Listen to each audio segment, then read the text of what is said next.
తెలంగాణ రైతాంగ సాయుధ పోరాటము అది రైతాంగ భూస్వామ్య కాదు, ఇక్కడ కులాల పోరాటం అని మీరు చెప్పదలుచుకున్నారా? వెట్టోళ్ళ పోరాటం.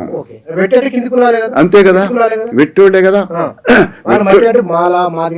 మొత్తం మొత్తం వీళ్ళందరూ ఊళ్ళో మొదటిసారి ఎక్కడన్నా పెళ్లికి కానీ ఎక్కడికైనా పోయినా పొలంలో కలిసిన అన్న దొరోడు ఎట్లా ఏడిపిస్తాడే, అవునరా వాడు ఎట్రా, వాళ్ళు మాట్లాడుకోవడం, దొర కనుక దొర దండం పెట్టడం. అంటే వాళ్ళకి ఏంటి, దొర కంటే భిన్నమైన ఆలోచన వచ్చింది. కమ్యూనిస్ట్ పార్టీ ఏమనుకుంటుంది తెలుసా, వాళ్ళందరూ ఏ చైతన్యం లేనివాళ్ళు అనుకున్నారు. వీళ్ళు చెప్పుతున్నా రాస్తుంటే ఎంత ఆపరేషన్లో కూడా అణిగి ఉన్నారు, చైతన్యకారులు కాదు. చైతన్యం మేమిచ్చినాం తిరుగుబడమని. వీళ్ళు పుట్టలా, కమ్యూనిస్ట్ పార్టీ పుట్టలా, వాళ్ళకి చైతన్యం ఉంది. అది ఫండమెంటల్గా కమ్యూనిస్టు సిద్ధాంతానికే వ్యతిరేకం.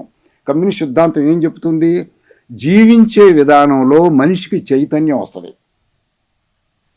జీవించే విధానంలో కుమ్మరగానే ఆలోచిస్తాడు కదా. దొర వాడి మీద పెత్తనం చేసేటట్టు ఆలోచిస్తాడు. ఆలోచన లేకుండా లేరు, అందరికీ ఆలోచన ఉంటుంది. నేనేం చేస్తా దొర దగ్గర పనిచేస్తాను అంటాడు. అది ఇక్కడికి వచ్చిన తర్వాత ఈ దొరోడు దొంగోడు, ఈ దొరోడు మన్ని అణుస్తున్నాడు, దొరోడు మన్ని ఏడిపిస్తున్నాడు, దొరోడు నా పిల్లలకి తిండి లేకుండా చేస్తున్నాడు. అయిపోయిందిగా, వాళ్ళకి అర్థమైంది. చైతన్యం లేదా, కమ్యూనిస్ట్ పార్టీకి చైతన్యం ఇచ్చిందా? 45లో వీళ్ళకి తెలవదు. ఇంకా ఒకటి, కావేటి కనకమ్మ, చాకల ఐలమ్మ కంటే ముందు కనకమ్మ. కావేటి కనకమ్మ కలరా వచ్చి మొగుడు చచ్చిపోయాడు. నలుగురు పిల్లలు. ఆ పిల్లల్ని తీసుకొని పుట్టింటికి వెళ్ళిపోయింది. ఈ పిల్లల్ని పెంచలేక తల్లి దగ్గర ఉండి అక్కడేదో కూలి చేసుకొని పెంచుకుందాం అనుకుంది.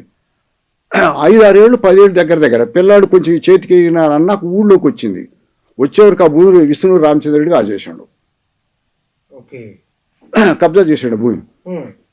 కబ్జా చేసి ఈయన పోయి భూమి కాడ చూసుకుంటే ఆవిడ దొర ఆయన దగ్గర పనిచేసి జీతకాడ దొర ఎప్పుడో తీసుకోండి అమ్మ, మరి నాది కాదా అంటే నీది ఎక్కడమ్మా, దొరగారిది మేము దొంతున్నాం కదా ఎన్నాళ్ళ బట్టో, నువ్వు ఎన్నడూ వరాలేదు చూసుకోలేదు దొరగారిది. ఆ రోజున ఆ స్త్రీ, చదువు లేని స్త్రీ, ఆమె కులం ఆమెమో నాకు అనుమానం, ఎక్కడ రాయలే కులం మెన్షన్ చేయలే. కలెక్టర్ దగ్గర పోయి చెప్పింది నా భూమి కబ్జా చేసాడని. మాటలా అండి ఆ రోజుల్లో? అంటే కలెక్టర్ అంటే మాటలు అనుకున్నారా? ఆ రోజుల్లో మాటలు కాదు కలెక్టర్ దగ్గర పోవడం.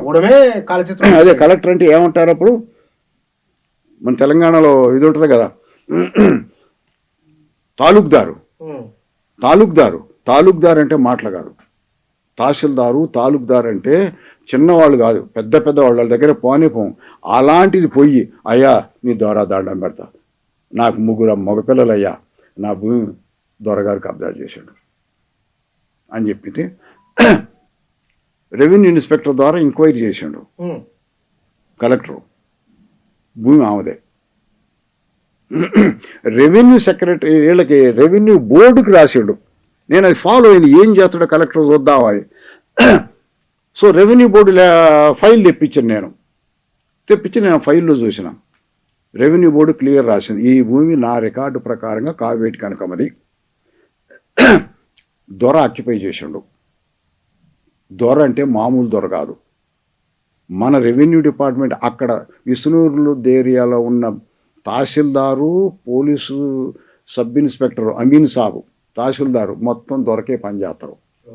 అధికార యంత్రాంగం దొరకాల కింద ఉందో అని కలెక్టర్ చెప్పిండు. కాబట్టి ఈ భూమి నాకు ఇచ్చినాం అనుకోండి, నేను ఇవ్వగలను, ఆర్డర్ చేస్తా, ఇవ్వగలను, రేపే చంపడేస్తాడని చెప్పాడు. విష్ణు రామచంద్రుడు చంపేస్తాడు. అంటే ఆమె చావాలన్నా, భూమి కావాలి, పిల్లలకి దిక్కు లేకుండా అయిపోద్దా. కాబట్టి నేను ఇష్యూ తీసుకోలే, మీరు ఆ భూమి వాపసు ఇచ్చేటట్టు చెయ్యి అని అంటే నేను చేస్తా, తహసీల్దార్కి మాట్లాడతా, ఎస్ఐతో మాట్లాడతా. కానీ ఎన్నాళ్ళు ప్రొటెక్ట్ చేస్తామని అది ఆ దొరల పాలన అంత క్రూరం, ఇది చాలా క్రూరుడు. చాలా అంత క్రూరం. కానీ ఆమె వదిలిపెట్టలే. నా భూమి నాకు ఇయ్యాల్సింది నువ్వు అన్నది. పోరాటం చేసుకుంటుంది. పోరాటం అలాగే చేసింది. 3 కొడుకులు ఆడ పెట్టుకుంది. 3 కొడుకులతో నడిపిస్తూనే ఉంది. కూలి అంటుంది, నా భూమి అంటది. అట్లా ఆ విధంగా ఆమె పోరాటం చేసేటప్పటికి చాకలాయిలో మిషన్ వచ్చింది. ఆ టైంలో తర్వాత అప్పుడు కమ్యూనిస్ట్ పార్టీలు ఎంటర్ అయినాయి. కమ్యూనిస్ట్ పార్టీలు ఎప్పుడు ఎంటర్ అవుతున్నాయి? రైతు సమస్య వచ్చినప్పుడే ఎంటర్ అయినాయి. కూలీల సమస్య లేదు, వెట్టుల సమస్య లేదు, రైతు సమస్యకు వచ్చింది. సభలో వెట్టి చాకిరీ నిర్మూలన ఒక డిమాండ్ ఉంది, పెట్టుకున్నారు అంతే. దాని మీద వెట్టి నిర్మాణానికి ఏం కాంక్రీట్ ప్రోగ్రామ్ ఉంది? దొరల పోవాలంతే. దొరల పోతే పోద్ది, పోద్ది. తర్వాత రైతు ఉద్యమంగా మారటానికి గల కారణం ఏంటంటే 39లో టెనెన్సీ యాక్ట్ వచ్చింది. టెనెన్సీ యాక్ట్ వచ్చి రైతులకి చట్టం ఇస్తుంది, నిజాం గవర్నమెంట్ చేసింది. అప్పుడు వాళ్ళు ఎవిక్ట్ చేస్తున్నారు. అప్పుడు రైతులు తిరుగుబడుతున్నారు. ఇంకొకటి జరిగింది 42లో వరల్డ్ వార్ టైంలో ఫుడ్ గెయిన్స్ కోసం నిజాం గవర్నమెంట్ 10 మౌంట్స్ అంటారు, అంతకంటే ఎక్కువ రైతింట్లో ఉంటే పోలీసులు పోయి తీసుకోవచ్చు. ఆ ధాన్యం కావాలి, ఆర్మీకి కావాలి. అప్పుడు రైతులు తిరుగుబడ్డారు. మా ధాన్యం మేమెందుకు ఇవ్వాలి? అప్పుడు కమ్యూనిస్ట్ పార్టీ ఎంటర్ అయింది. ఎప్పుడు పీక్ లెవెల్లో రైతులకు ఇబ్బంది వచ్చినప్పుడు వచ్చింది అంతే. వాళ్ళు ఎందుకు మిగతా పోరాటాలు కనపడవు, రైతు పోరాటమే రైతులదే. లెనిన్ చెప్పిండుగా అంతే. లెనిన్ చెప్పిండు రైతుల కంటే ముందు లేబర్ పోరాటం చేస్తున్నారు. అరే లెనిన్ చెప్పింది మనకి అప్పలే అవదు. మనం కింది కులాలు, మనం వాళ్ళని ఆర్గనైజ్ చేద్దాం. ఈ కొత్తది ఇది కమ్యూనిస్ట్ పార్టీ, భారతదేశంలో ఉన్న కమ్యూనిస్ట్ పార్టీ కొత్త సిద్ధాంతాన్ని ప్రపంచానికి అందించేది. ఈ విషయంలోకి వస్తే లెనిన్ కొత్త సిద్ధాంతం అందించిండు, మార్క్స్ చెప్పింది కాదు. అది కొత్త సిద్ధాంతం. మార్క్స్ చెప్పిన దాన్ని రష్యాకు అనుకూలంగా చేసిండు. అక్కడ ఏంటి మార్క్స్ సిద్ధాంతం ప్రకారంగా రైతు మంచోడు కాదు, రైతు పనిచేయడం. రైతు భూస్వామికి చెంచా. మార్క్స్ ప్రకారంగా రైతు తిరుగుబాటుదారులు అని ఇక్కడ చూపెట్టాడు రష్యాలో. రైతు లేకపోతే నడవదు అని చెప్పి చూపెట్టాడు. ఇలా కొత్తతనం చూపెట్టుకున్నాడు ఆయన. వీళ్ళ కొత్తతనం కులం మీద నీకు వెట్టంటే ఏంటి? కులమే, కులం మీద ఆధారం. అది కనపడదు వీళ్ళకి. అంతే అంతే ఏమి లేదు. ఆ తర్వాత చివరికి రజాకార్లు ఎంటర్ అయ్యారు. రాజ్యసభలో రజాకార్లు ఏంటి? గన్నులు తీసుకొని ఎంటర్ అయ్యారు. అప్పుడు గన్నులు తీసుకోవాల్సిన అవసరం కలిగింది కమ్యూనిస్టులకు. అప్పుడు గన్నులు పోలీస్ స్టేషన్లో పోవడం, గన్నులు తీసుకోవడం, యూత్ను ట్రైనింగ్ ఇవ్వడం. అప్పుడు అది ఆర్మ్డ్ స్ట్రగుల్గా మారింది. ఆర్మ్డ్ స్ట్రగుల్గా మారి అది కొన్నాళ్ళు నడిచిన తర్వాత ఇండియన్ ఆర్మీ వచ్చింది. ఇండియన్ ఆర్మీ వచ్చిన నేను క్లియర్గా అందులో రాశాను. ఇది మాత్రమే కమ్యూనిస్టులకు ఉద్యమం, అంతకంటే ముందు కాదు. ఇండియన్ ఆర్మీ వచ్చిన తర్వాత రైతాంగం మాకు పోరాటం వద్దన్నారు. కమ్యూనిస్ట్ పార్టీ ముందుకు పోవాలనుకుంది. ఏముంటుంది కమ్యూనిస్ట్ పార్టీ? ఏమనుకుంటుంది? భారతదేశాన్ని సోషలిస్ట్ దేశంలో చేస్తాం కాబట్టి ముందుకు నడిపిస్తాం అని అంటారు. రైతులు ఏమన్నారు? జాగీర్లు అబాలిష్ చేస్తామని చెప్పింది national government, Nehru government. Land reform commission వేసింది, జాగీర్లు అబాలిష్ చేసింది. నిజాంని అక్కడ కూర్చోబెట్టారు, రద్దు చేయి అన్నారు. రద్దు చేసిండు. నిజాం భూమి రంగారెడ్డి జిల్లా ఇప్పుడున్నది అది సర్ఫకాస్ అంటారు నిజాంది. నిజాం భూమి మొత్తం గవర్నమెంట్ తీసేసుకుంది. 25 లక్షలు సంవత్సరానికి వాడికి కౌలు ఇవ్వడం గవర్నమెంట్ తీసుకుంది. గవర్నమెంట్ తీసుకుని రైతులు దున్నేవాళ్ళని దున్నండి అన్నది. ఈ రకమైన మార్పులు వచ్చే వరకు రైతుకు కావాల్సింది జరిగింది. వచ్చింది వాళ్ళకి. కాబట్టి వాళ్ళు వద్దన్నారు. కూలోళ్ళు ఏమంటున్నారు? వెట్టోళ్ళు ఏమంటున్నారు? భూమి పంచుతామన్నారుగా మీరు కమ్యూనిస్టులని. మరి ఆయనకు 100 ఎకరాలు ఉంది కదయ్యా, నాకు 4 కొడుకులు, కనీసం 10 ఎకరాలు నాకు ఇప్పిండి. వాడికి ఒక్కడే కొడుకు 100 ఎకరాలు. వీడి లాజిక్ వీడు ఉపయోగిస్తాడు. అందరూ సమానం అన్నారుగా మీరు మరి ముగ్గురు కొడుకులు ఉన్నోడికి 10 ఎకరాలు ఏంటి, ఒక కొడుకు ఉన్నోడికి 100 దానికి ఎకరాలు వీళ్ళ సమాధానం ఏమిటి? ఆ? వీళ్ళ సమాధానం ఏమిటి? అనే వరకు అట్లా కుదరదన్నారు. గ్రామ కమిటీ, గ్రామ రాజ్యాలు అంటారు చూసారా, గ్రామ రాజ్యాల మీద నేను ఒక చాప్టర్ రాసిన. గ్రామ రాజ్యాల్లో ధనిక రైతులే దాంట్లో పెత్తందారులు, ఇక మొత్తం అక్కడి నుంచి ఆడికి మొత్తం వాళ్ళే ఉన్నారు కదా. అందులో కింద కులాల వాళ్ళు 2 ఉండాల. లెక్క ప్రకారంగా లేడు.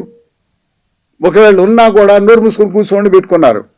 గ్రామ రాజ్యం వీడికి భూమి ఇవ్వాలని చెప్పట్లేగా. చూడంటే అట్లా. కాబట్టి వీళ్ళందరూ కూడా మేము ఉద్యమం పోవాలని వీళ్ళు అన్నారు, వద్దని వాళ్ళు అన్నారు. ఎవరు వద్దన్నారు, ఎవరు కావాలన్నారని మనకు చెప్పకుండా వీళ్ళు ఏం చెప్తారు మనకి అంటే, రావినారాయణ రెడ్డి వద్దన్నాడు. వాళ్ళ మధ్య తగాదలు. రావినారాయణ రెడ్డి ఇండియన్ ఆర్మీ రాగానే ఆయన క్లియర్గా అన్నాడు, మనం జాగీర్దారులకి జమీందారులకి వ్యతిరేకంగా చేసినాం, వాళ్ళని తీసేసిండు, ఇంకెందుకు అయిపోయింది కదా అని చెప్పేసి అంటే, మిగతా వాళ్ళు అంటారు దేవులపల్లి వెంకటేశ్వరరావు కానీ మన భీమిరెడ్డి నరసింహారెడ్డి కానీ వీళ్ళందరూ సోషలిజం కోసం, మన భూమి కోసమే కాదు నడవాలి అని వీళ్ళ మధ్య తగాదులు వచ్చి అసలు విషయం చెప్పరు. నేను ఈ విషయాలు చూపెట్టే వరకు మా ప్రొఫెసర్లు 2-3 అక్కడ పిలిచి ఎక్కడ పిలిచి లెక్చర్లు ఇప్పించినారు. ఏం చెప్పారు మీరు? ఇదే ఈ జరిగిన సంఘటనని చెప్పాను. ఇది తెలంగాణ ఆర్మ్డ్ స్ట్రగుల్ అంటే రైతులది కాదు, రైతులది నెక్స్ట్ స్టేజ్.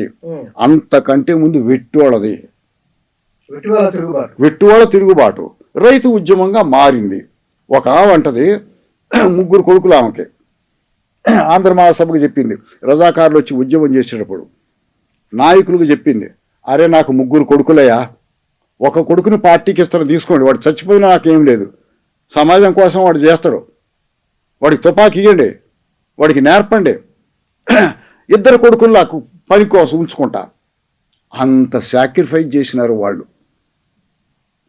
పైన వాళ్ళు భీమిరెడ్డి నరసింహారెడ్డి గారు ఆర్మీని నడిపించిండు అని అంటారు కానీ కింద వాళ్ళు వచ్చినారు, అయ్యా నాకు కావాలా, నేను చేస్తా, నాకు గన్నిగి అని నడపట్ల 18, 19, 20, 25 సంవత్సరాల యువకులు, ఒక మెడలో ఒకటి ఈ గన్ను, ఇంకోటి నీళ్ళ బాటిల్, సొరకాయలో నీళ్లు తీసుకొని ఊళ్ళలో తిరగడం. ఎక్కడ పోతే అక్కడ ఊళ్ళో వాళ్ళు పిలిచి రారా అన్నం తిను, అన్నం వాళ్ళు అడుక్కునే పని లేదు, అన్నం తినే టైంకి వచ్చినావు కదా అన్నం తిను. అది ప్రజాఉద్యమం. ప్రజలు ఓన్ చేశారు, మాది అనుకున్నారు. భీమిరెడ్డి భూస్వామి కూడా త్యాగం చేసినట్లే కదా అది. చెయ్యటం అది కమ్యూనిస్టులు త్యాగం చేయలేదని అనం, త్యాగం చేశారు. భూములు సంపాదించలా, వాళ్ళ భూములు పోయినాయి కూడా, భూములు పోయినాయి. మిగతా వాళ్ళతో కంపేర్ చేస్తే వాళ్ళు ఏం ఆస్తులు సంపాదించరా. అది కాదు కదా కమ్యూనిస్ట్ పార్టీలు. నేను ప్యూర్ అని చెప్పడం కాదు, నిర్మించటం.